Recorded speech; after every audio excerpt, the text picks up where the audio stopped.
है एवरीवन, आप लोगों ने सुना होगा first impression is the last impression. But आज मैं आप लोगों को बताने वाला हूं कि फर्स्ट इंप्रेशन कभी भी लास्ट इंप्रेशन नहीं होता है। So students, welcome to Sohail Panda. आज मैं संदीप पवार आप लोगों को एटीट्यूड की एक बहुत ही इंपॉर्टेंट चीज पढ़ाने वाला हूं, जिसको हम लोग कहते हैं एटीट्यूडनल चेंज। क्या कहा जाता है जिसको? एटीट्यूडनल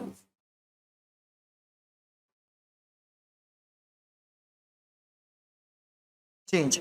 और attitudinal change in the sense क्या, जैसा कि मैंने आप लोगों को कहा, first impression is not the last impression. That means जो इंप्रेशन है आपका, उसको हम लोग यहां समझ रहे हैं आपका एटीट्यूड, आपका नजरिया किसी भी ऑब्जेक्ट को, किसी भी पर्सन को देखने का, ठीक है, आपका स्टेट ऑफ माइंड जो है। अब नाउ हम लोग एटीट्यूडनल चेंज जो है, इसमें एक बहुत ही इंपॉर्टेंट थियरी को देखने वाले हैं, which is called cognitive dissonance theory. क्या कहा जाता है जिसे कहा जाता है कॉग्निटिव डिसोनेंस थ्योरी और डिसोनेंस थ्योरी, ठीक है।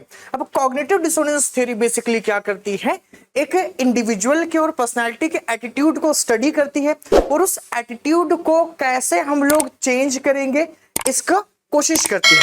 तो आइए देखते हैं कि एटीट्यूडनल चेंज थ्योरी क्या कहती है। तो देखिए, बहुत इंपॉर्टेंट थ्योरी है बिकॉज पीसीएस ने 2 बार इससे मेंस में क्वेश्चन पूछा है, तो ध्यान से सुनिएगा। Cognitive dissonance theory given by Leon Festinger.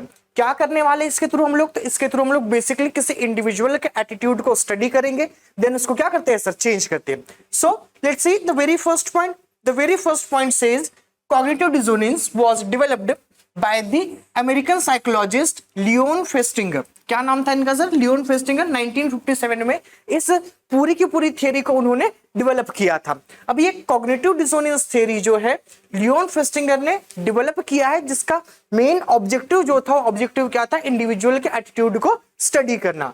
Now it is a situation involving the conflict between one's belief, attitude, values and actions. That means यदि मैं आप लोगों को सिंपल लैंग्वेज में कहूँ और लेमन लैंग्वेज में समझाने की कोशिश करूं, तो आपकी कथनी और करने में डिफरेंस होना, अंतर होना, कि आप कहते कुछ और है, करते कुछ और है, ठीक है। तो उसी को हम लोग क्या कहते हैं सर? डिसोनेंस कहते हैं। क्या कहते हैं सर? डिसोनेंस कहते हैं। The situation of discomfort. जब आप कहते कुछ और है और करते कुछ और है, तब देखिएगा तो आपका जो माइंड है वो स्टेबल नहीं होता है, आप कहीं ना कहीं डिस्कम्फर्ट के सिचुएशन में पहुंच जाते हैं। सो नेक्स्ट पॉइंट क्या है? It is not only the study of feelings feelings of discomfort, as I told you, that arise from a tension between one's belief and action, but also analyze how people resolve this tension. So हम लोग क्या देखने वाले कि ये जो theory है, पूरी थियरी, ये जस्ट किसी इंडिविजुअल के एटीट्यूड को डिस्कस नहीं करती है, या उसके सेइंग्स और उसके एक्शन में होने वाले डिफरेंस को स्टडी नहीं करती है। ये उस चीज को भी, उस फिनोमेना को भी डिस्कस करती है जिसमें कोई इंडिविजुअल उस डिस्कम्फर्ट के जोन से बाहर जाने की कोशिश करता है। तो उस डिस्कम्फर्ट के सिचुएशन को और उस डिस्कम्फर्ट और डिसोनेंस को एक इंडिविजुअल कैसे रिजॉल्व करेगा, इसको भी बताने का काम करती है cognitive dissonance theory sir.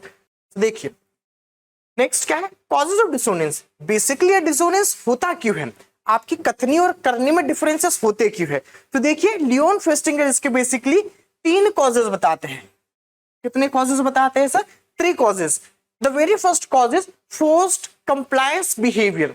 That means कि आपको किसी स्पेसिफिक टाइप का एक्शन करने के लिए फोर्स किया जाता है, इंसिस्ट किया जाता है, और जब आप अपनी मर्जी के अगेंस्ट जाके, अपनी इच्छा के अगेंस्ट जाके कोई, या अपने बिलीफ के अगेंस्ट जाकर जस्ट फोर्स कंप्लायंस की वजह से बिहेव कर रहे हैं, तो क्या होता है, आपके अंदर डिस्कम्फर्ट की एक सिचुएशन पैदा हो जाती है। सो let's C, forced compliance is a situation in which a person is forced to perform an action that is inconsistent with their beliefs। कि जो आप चीज मानते हैं, जो आपके बिलीफ है, जो आपकी वैल्यूज है, उनके अगेंस्ट आपको बिहेवियर करने के लिए जब एक्शन, या आपको एक्शन लेने के लिए जब फोर्स किया जाता है, उसको क्या बोलते हैं हम लोग? Forced compliance behaviour. For example, you know that smoking is injurious to health. अब आपको पता है और आपका बिलीफ है कि स्मोकिंग जो होता है हेल्थ के लिए क्या होता है सर? इंजूरियस होता है। But someone forced you for smoking in a party. अब आप किसी पार्टी में जाते हो और उस पार्टी में क्या होता है, आपके फ्रेंड्स या आपके जो भी कोलिग्स हैं वो आपको फोर्स करते हैं कि भाई ठीक है, वैसे आप स्मोकिंग से हेट करते हो बट ठीक है, आज ओकेशन है या बहुत अच्छी बात है तो आज के दिन आप स्मोकिंग और ड्रिंकिंग कर सकते हो। तो उस बिहेवियर को क्या कहा जाएगा, फोर्स्ड कंप्लायंस बिहेवियर। अब आपने उस पार्टी में स्मोकिंग तो कर ली, ड्रिंकिंग तो कर ली, बट प्रॉब्लम क्या हुई, आप एक डिस्कम्फर्ट के सिचुएशन और जोन में चले गए।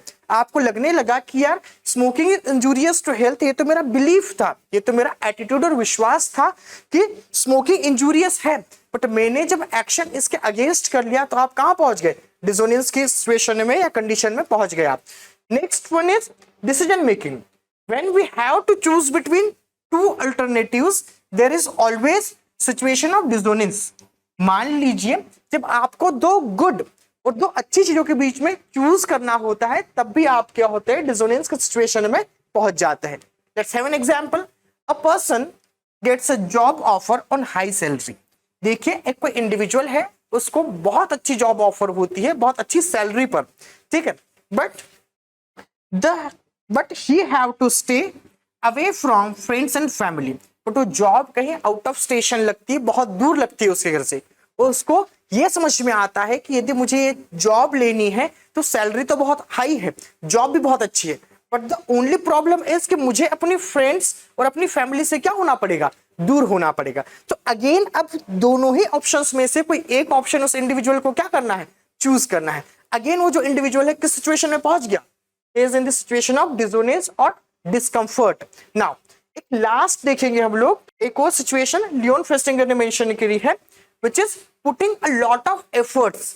ठीक है, जब आप किसी काम को करने में बहुत ज्यादा एफर्ट्स लगाते हैं और आपको डिजायरेबल रिजल्ट नहीं मिल पाया, नेगेटिव रिजल्ट मिल गया सपोज कीजिए, तो भी क्या होता है, आप एक डिस्कंफर्ट के सिचुएशन में पहुंच जाते हैं। फॉर एग्जाम्पल आपने क्या किया, अब मान लीजिए आपकी कोई फ्रेंड थी, ठीक है, या गर्लफ्रेंड थी आपकी गर्लफ्रेंड और आपका रिलेशन जो था बहुत पुराना रिलेशन था, 10 साल का रिलेशन है, बट अल्टीमेटली एक दिन आपकी गर्लफ्रेंड आपसे आके कहती है कि बेबी पापा नहीं मानेंगे। तो अब आपको क्या हुआ, आपके डिजायर क्या थी, या आप जो एक्शन कर रहे थे, आपका जो बिहेवियर था वो इसलिए था कि अल्टीमेटली शादी तो इनसे करनी है, बट बेबी ने आपको जैसे आके कहा कि बाबू हम लोग शादी नहीं कर पाए क्योंकि पापा नहीं मान रहे हैं, तो आपके अंदर में क्या हुआ, एक डिसोनेंस की सिचुएशन आ गई। क्यों, क्योंकि आपने बहुत ज्यादा एफर्ट्स तो लगाए थे बट आपको डिजायरेबल रिजल्ट नहीं मिले सर। ठीक है, दैट इज आप किस सिचुएशन में पहुंच गए, डिसोनेंस के सिचुएशन में। यहां पर आप संदीप भैया को देख पा रहे हैं। अब यदि आपने एस्पिरेंट देखी होगी तो आपको पता है कि संदीप भैया वाज अ आईएएस एस्पिरेंट। ठीक है, प्रिपरेशन किसके कर रहे थे सर, यूपीएससी की कर रहे थे, बट अल्टीमेटली सिलेक्शन होता है सर पीसीएस में। अब पीसीएस में सिलेक्शन हो गया और इनको जाकर सैल्यूट करना पड़ रहा है अपने जूनियर को। सो कहीं ना कहीं उनको जो रिजल्ट मिले सर, उन्होंने एफर्ट्स तो बहुत लगाए थे बट रिजल्ट जो मिले वो डिजायरेबल नहीं मिले। दैट इज व्हाई उनके अंदर में एक सिचुएशन पैदा हो जाएगी which is called the situation और द कंडीशन ऑफ डिसोनेंस। अब अल्टीमेटली देखिए, हम लोगों ने ये पता किया कि कैसे कैसे कोई इंडिविजुअल जो है वो डिस्कंफर्ट और डिसोनेंस के सिचुएशन में पहुंच जाता है। बट इनिशियली हम लोगों ने देखा था कि लियोन फेस्टिंगर का जो मोटिव था इस थ्योरी का, वो जस्ट ये नहीं था किसी इंडिविजुअल के एटीट्यूड को, डिस्कंफर्ट की सिचुएशन को स्टडी करना है, उसको ये भी स्टडी करना है कि कोई इंडिविजुअल किन प्रोसेसेस के थ्रू क्या कर सकता है, इन डिसोनेंस से या इस डिस्कंफर्ट की सिचुएशन से बाहर निकल सकता है। तो देखिए कौन कौन से ऐसी चीजें हैं जिनके थ्रू आप इस डिस्कंफर्ट को कम कर सकते हैं या तो इस डिस्कंफर्ट वाले जोन से बाहर निकल सकते हैं। तो नेक्स्ट स्लाइड में देखिएगा, how to resolve cognitive dissonance. ये जो कॉग्निटिव डिसोनेंस आपको हुआ है इसको कैसे आप रिजॉल्व करेंगे। So let's see, the very first method to resolve this dissonance is change your belief. आपको अल्टीमेटली क्या करना है, आपको अपना बिलीफ जो है उस बिलीफ को चेंज करना है आपको। दैट मीन्स आपका बिलीफ क्या था, smoking is injurious to health. अब आप क्या करेंगे, अपने बिलीफ को ही चेंज कर लेंगे, smoking is not that bad. That means कि आपने अब ये मान लिया है या अपना बिलीफ ऐसा बना लिया, एटीट्यूड बना लिया आपने कि स्मोकिंग उतनी भी खराब नहीं होती है। तो जब उतनी भी खराब नहीं होती और अब आप स्मोकिंग करोगे तो आपको वो डिस्कंफर्ट नहीं फील होगा, वो जो आपको डिसोनेंस हो रहा था वो नहीं होगा। तो एक मेथड क्या है कि आप अपने बिलीफ को क्या कर दीजिए, चेंज कर दिए। When you can not change a girl, change the girl. ठीक है, दैट मीन्स अपने बिलीफ को ही क्या कर दो, चेंज कर दो, जब आप उसको नहीं बदल पा रहे तो। Change your action. अब क्या करो, एक सिंपल सी मेथड हो सकती है, आप स्मोकिंग करना ही क्या कर दे, बंद कर दे, तो भी जो डिस्कम्फर्ट की सिचुएशन है उससे क्या हो सकते हो, आप बाहर निकल सकते हो। Next, add a new belief. आपको क्या करना है, जो आपका बिलीफ था that smoking is injurious to health, उसमें एक और नया बिलीफ आपको ऐड कर देना है। I smoke but at the same time I eat healthy food. ठीक है, स्मोकिंग तो करता हूं मैं, बट साथ साथ में सर जूस भी पी लेता हूं, साथ साथ में सर बहुत सारी हेल्दी डाइट भी ले लेता हूं।